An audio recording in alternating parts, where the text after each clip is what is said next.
Making headlines tonight, an angry ex is slamming her former NFL husband in a new tell-all book. I can't believe, well, here's what it's called. It's called Jock Itch. Yep, that's what it's called. It's a little more tongue-in-cheek than tell-all, but it is called Jock Itch. It's a title you can't miss on the shelf. We're talking with the author and self-proclaimed jockaholic, Rosa Blasi, right? Yes. I pronounced that right? Okay, you may recognize Rosa from CSI Miami and Strong Medicine.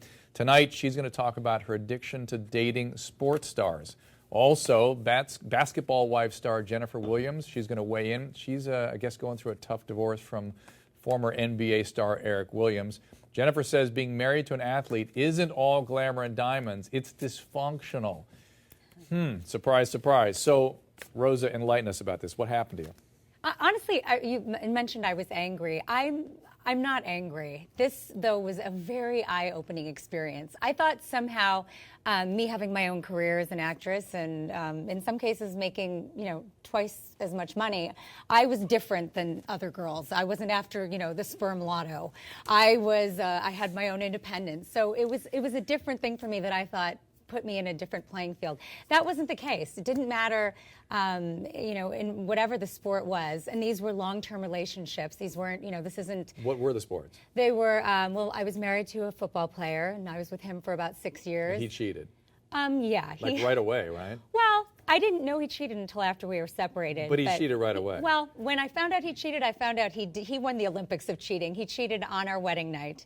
Nice. On Valentine's Day with one of my best friends. See, I win. Wow, you do win. And you're not angry? How's that possible? Because you know what? When you find out something so ridiculous, for lack of a better word, happens, you lose all sense of responsibility. It's like too no much. amount of therapy. I mean, even you moving in with us couldn't have saved that.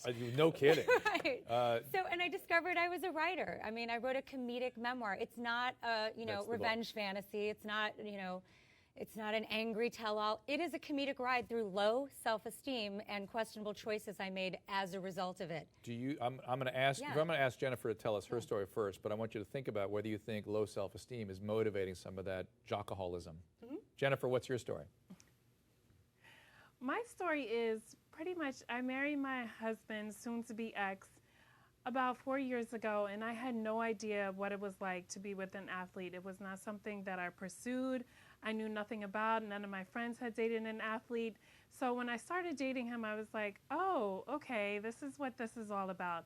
It's definitely, a lot of glitz and glamour, but there are a lot of low times. There are a lot of moments where you're by yourself, you're lonely. I was married to a basketball player, so I'm not sure how it works in football, but they have 82 games, 41 are on the road, and when they're on the road, there's a lot of time for them to interact with groupies and a lot of time for them to get in trouble. So my marriage sort of took a downward spiral, and we're going through a divorce now. So that's pretty much my story. When did you discover that he was cheating? I assume that's what you mean by the downward spiral.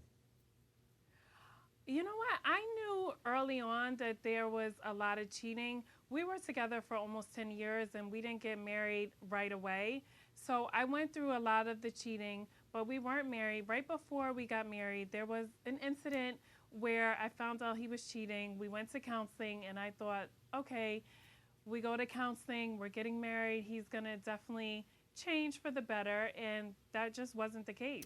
Okay, so let's just point out that the husbands and boyfriends aren't here to defend themselves. This is your guys' point of view, and they're certainly welcome to join me and to defend themselves on their stories. But let's just say that, it's not a stretch to consider that there's some groupies and some potential for acting out amongst professional athletes. I've treated a lot of them myself, and some of them are reticent about it. Some are like, hey, this is why I do this. What are you supposed to do? This is one of the sort of perks of being in this business.